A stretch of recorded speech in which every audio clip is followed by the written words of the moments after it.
Setting a budget is only half of it. Once you've set it, you then need to measure it and you need to review it and you need to keep an eye on what's going on and how well you're doing. So to do that, you want the budget variance report. So you can either come down here and star it. I'll star budget manager as well so you can get to it easily. So you can either come to it here and you can see the budget variance report, or in your profit and loss,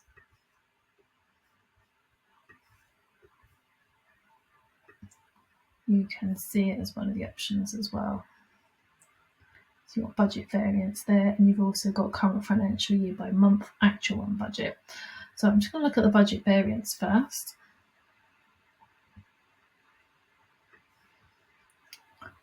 So what you'll see here is you've got, actually let's look at last month.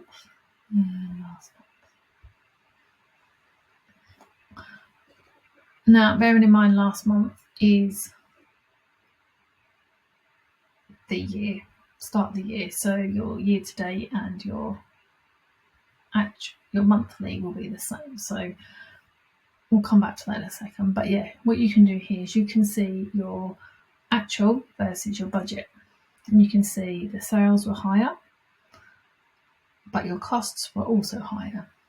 But overall, your gross profit is higher than you budgeted for. And then you can compare all your costs to budget as well. And if things are significantly higher or significantly lower, you can click in and see why they're different.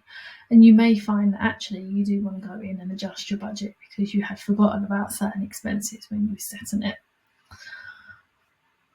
But it's really easy to see what's good, what's bad, over budget, under budget, and where you sit for the month. And as you go through the year, you'll also be able to see where you are year to date as well. So you've got over here the year to date bit, and you've got the variances in percentages and in number format as well. Now, obviously, this one we're looking at now is a month to date because we're already a couple of months in. So obviously, everything's going to be down at the moment. But yeah, you can have a look through and see where you can sit year to date as well, which is really nice. So you can see if you're on target for the year or not, and so on. So this is one that I do. I've got my budget in my Xero and I look at it.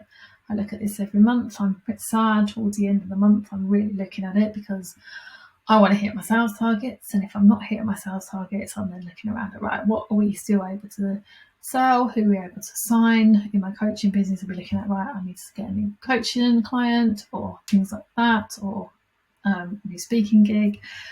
Or with the business, we'll be looking at, right, what work in progress have we got? Have we got things we can invoice so we can hit our budgets for the month?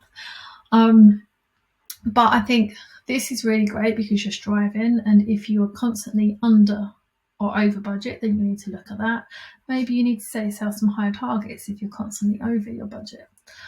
But it specifically helps looking at it for your costs because you're looking at why are your costs more than you thought they would be. And it could be something simple along the lines of you forgot a cost, easily done. Or it could be a case of actually costs are going up and they're going up a lot more than you was expecting. Or you've got additional things that you need to start paying out for partway through the year and things like that. But it's a really good way of looking at where you're at and making sure that you stick to the budgets that you set and you're not spending too much on things. We all get sidetracked by shiny object syndrome, see things and want to buy them. We could be that we've got so many software subscriptions that we're actually spending a fortune on them and we didn't realise how much we're spending. So we can review them. Do we need them all? Let's get rid of some. The ones that you're not using, because it's so easy. Those $1.99, $5.99, $10.99, they don't seem a lot. You sign up to them all, then all of a sudden you're like, oh my God, I'm spending £200 a month in subscriptions. So that's definitely one to have a look at once you've got your budget all set up. And you're not going to get your budget right straight away. It's never going to be right. You're going to be tweaking it, and it's going to take you a few years to really understand your business and how it works and to really get that budget right. But if you start off with it basic and simple, and then grow it as you grow your business, then you'll start to learn more about your business. You'll start to learn more about budgeting and how you can target yourself to get there as well. So yeah, that's the budget variance report.